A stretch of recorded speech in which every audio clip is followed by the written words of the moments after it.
negativamente es positivamente que activa sobre la acetilcoenzima. Los negativos son el glucagón y los ácidos grasos activos. Si esta enzima acetilcoenzima carboxilasa está efectiva, entonces la acetil se convierte en malonil, que es un compuesto de 3 átomos de carbón, y luego va incorporando cada rato acetilcoenzima hasta formar un ácido graso, que es el más grande, que es el ácido palmítico o el palmitato, en la síntesis propia de la lipogénesis, que verán más adelante con otro docente. Aquí estamos viendo entonces cómo se regula la cetogénesis. Primero, por la acción de la acetilcoenzima; segundo, por la carnitil palmitoil transferasa 1; tercero, por el destino que va a tener la acetilcoenzima hacia el ciclo de Krebs o hacia la cetogénesis. Los cuerpos cetónicos, cuando llegan a tejidos extrahepáticos, empiezan a generar energía. Y los dos cuerpos cetónicos que llegan son el acetoacetato y el 3-hidroxibutirato. El acetoacetato genera 19 moles de ATP y el 3-hidroxibutirato 21.5. Todos son compuestos altamente energéticos. Hay que recordar que la glucosa, cuando se cataboliza hasta piruvato y el piruvato ingresa al ciclo de Krebs, genera 30-32 ATP. Entonces, estos cuerpos cetónicos no son despreciables. Un poquito menos que la glucosa, y la glucosa es el compuesto energético por excelencia, pero estos cuerpos cetónicos que se han formado por el exceso de acetilcoenzima son también moléculas energéticas para los momentos en que hay ayuno o que hay un estado de hipoglicemia. Hay enfermedades asociadas a la oxidación de los ácidos grasos y la cetogénesis. Son enfermedades que muy rara vez se ven, pero que hay que conocerlas por las deficiencias que tienen en los diferentes procesos que hemos visto. Por ejemplo, hay personas que tienen deficiencia de carnitina y todo el tiempo van a tener hipoglicemias. Hay otras que tienen deficiencia de carnitil palmitoil transferasa 1 o carnitil palmitoil transferasa 2, que van a cursar con hipoglicemias y con alteraciones hepáticas, y la segunda con hipoglicemia y alteraciones en el músculo esquelético. Son enfermedades muy raras, muy difíciles de encontrar, pero sí existen metabólicamente. Son enfermedades del metabolismo de los ácidos grasos y de la cetogénesis. Deficiencia de hidroxiacilcoenzima deshidrogenasa en el embarazo, deficiencia de hidroximetilglutarilcoenzima liasa, un error innato de la cetogénesis, que, vuelvo a decir, se estudian estos a través de biopsia que se hace del hígado, particularmente de este órgano, y se mete a un estudio de radioinmunoensayo para determinar la presencia o no de estas enzimas, y cuando hay deficiencia de estas enzimas, se dice hay un error innato en la cetogénesis o están enfermedades relacionadas con la cetogénesis u oxidación de los ácidos grasos. La deficiencia de acetilcoenzima deshidrogenasa da lugar a acidosis y es muy común en los pacientes que ya tienen una cetoacidosis diabética, que hemos dicho particularmente en los diabéticos de tipo 1. Son enfermedades muy raras, rara vez diagnosticadas en nuestro medio, porque se necesita mucha tecnología para identificarlas y estudios específicos para ellos, pero la mayor parte de ellos cursan con hipoglicemia, y el estado de hipoglicemia obliga al médico a investigar qué está pasando con el paciente, a qué se debe su hipoglicemia, si es por exceso de trabajo, poca glucosa, por algún tumor, por alguna causa, o una causa de errores del metabolismo de la cetogénesis y de los ácidos grasos. Bien, también se produce cetoacidosis por 3 mecanismos. Una cetoacidosis alcohólica ya no es una cetoacidosis diabética, ni tampoco producida por el exceso que hemos visto de ácidos grasos. Se produce esta por el abuso del alcohol. El alcohol produce una cetoacidosis alcohólica. Entonces, veamos qué ocurre. El alcohol altera la gluconeogénesis. La gluconeogénesis era la formación de azúcar a partir de compuestos que no son carbohidratos, como los aminoácidos, el glicerol y el lactato. El alcohol altera la gluconeogénesis. Al alterar la gluconeogénesis y no haber azúcar nueva en el hígado para ser exportada a la sangre, se produce una hipoglicemia. Los pacientes alcohólicos tienen hipoglicemia. Y esa hipoglicemia origina cambios hormonales en los pacientes alcohólicos. Empieza a disminuir la producción de insulina al haber una disminución de producción de insulina, puede haber problemas diabetoides, aumentan los niveles de glucagón, aumenta el nivel de cortisol, aumenta la adrenalina, aumenta la hormona de crecimiento, todo eso debido al estado de hipoglicemia y al estado de falta de glucosa que esté circulando, que favorecen todos ellos la liberación de ácidos grasos libres a partir de los triglicéridos en el tejido adiposo. Por lo tanto, es normal ver a un paciente alcohólico delgado porque ese paciente que tiene alcoholismo está quemando sus grasas, está liberando ácidos grasos libres al plasma a partir de todo el proceso que ha originado una hipoglicemia por negación o por alteración de la gluconeogénesis debido al alcohol. Los elevados niveles de glucagón, junto con la abundancia de ácidos grasos libres, promueven la oxidación de estos, y la oxidación genera mucha acetilcoenzima, y la acetilcoenzima forma cuerpos cetónicos. Estos cuerpos cetónicos son derivados del exceso de alcohol, pero el mecanismo es el mismo. Sin embargo, se denomina cetoacidosis alcohólica.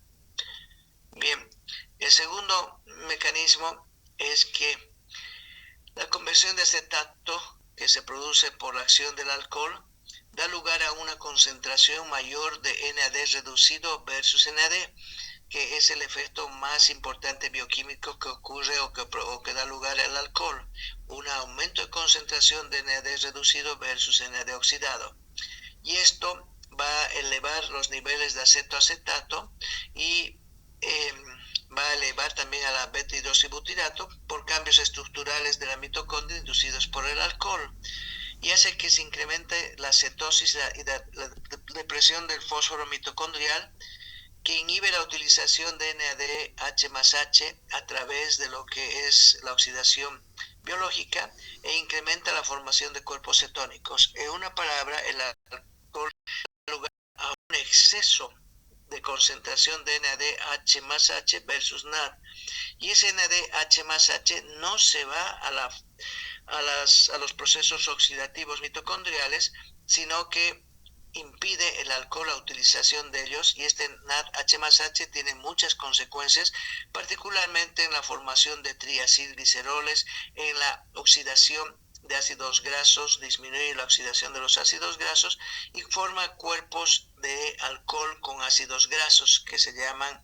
acetileno o acilo-etileno de ácidos grasos, porque el etanol va a funcionar como si fuera el glicerol y va a captar ácidos grasos, y ese etanol con ácidos grasos que está cargando se va particularmente a diferentes tejidos, diferentes órganos que no los reconocen, piensan que es glicerol con ácidos grasos, lo captan y es tóxico, es un compuesto muy tóxico para muchos tejidos, particularmente para el páncreas y el corazón, y da lugar a una miocardiopatía alcohólica y da a pancreatitis alcohólica como consecuencia. ¿Por qué? Porque ha habido un exceso de NADH+H que ha impedido su propia oxidación, ha formado cuerpos cetónicos y además que ha alterado a los triacilgliceroles y ha formado cuerpos extraños o moléculas extrañas por el alcohol unido a ácidos grasos. La tercera parte es que los pacientes tienen náuseas, vómitos, dolor abdominal e inanición, malnutrición, aunados a una desnutrición crónica.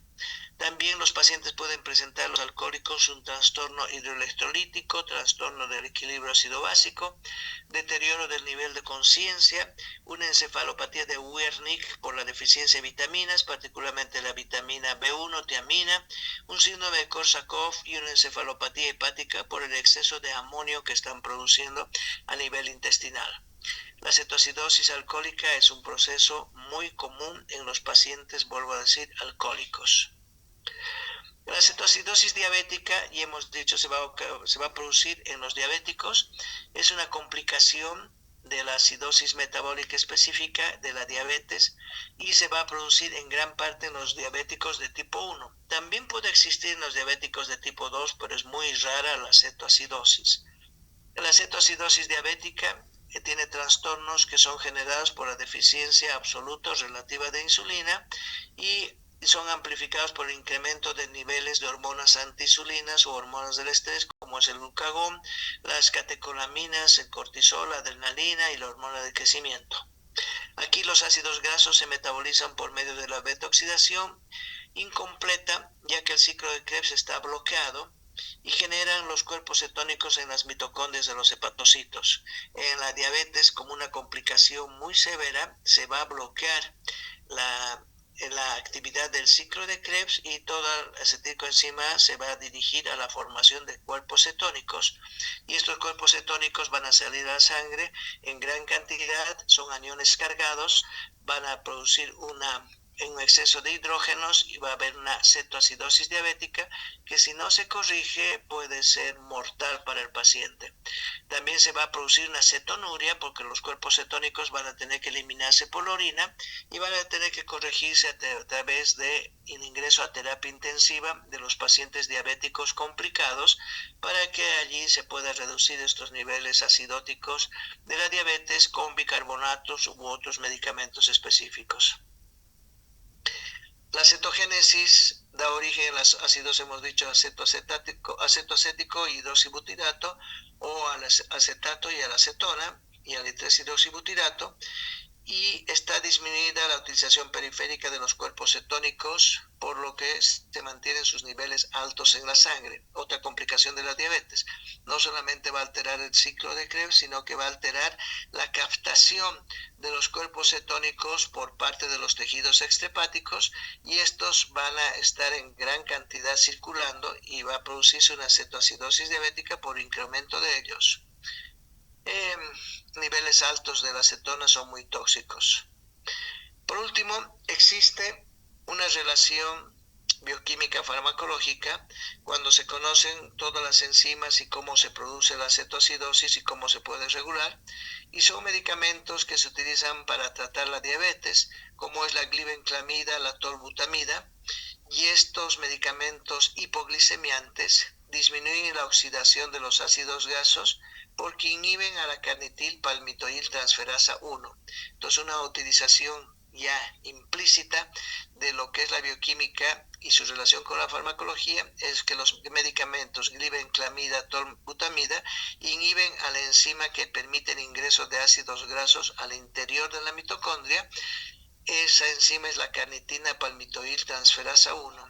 Entonces, de alguna manera tienen una relación, entonces, los medicamentos de la diabetes para la acción farmacológica y bioquímica en conjunto. Bien, aquí terminamos entonces el tema inicial de lípidos. Continuará después otro docente después del receso y espero que tengan un buen día. Aquí quedamos. Muchas gracias por su presencia. Hasta luego. Muchas gracias, doctora.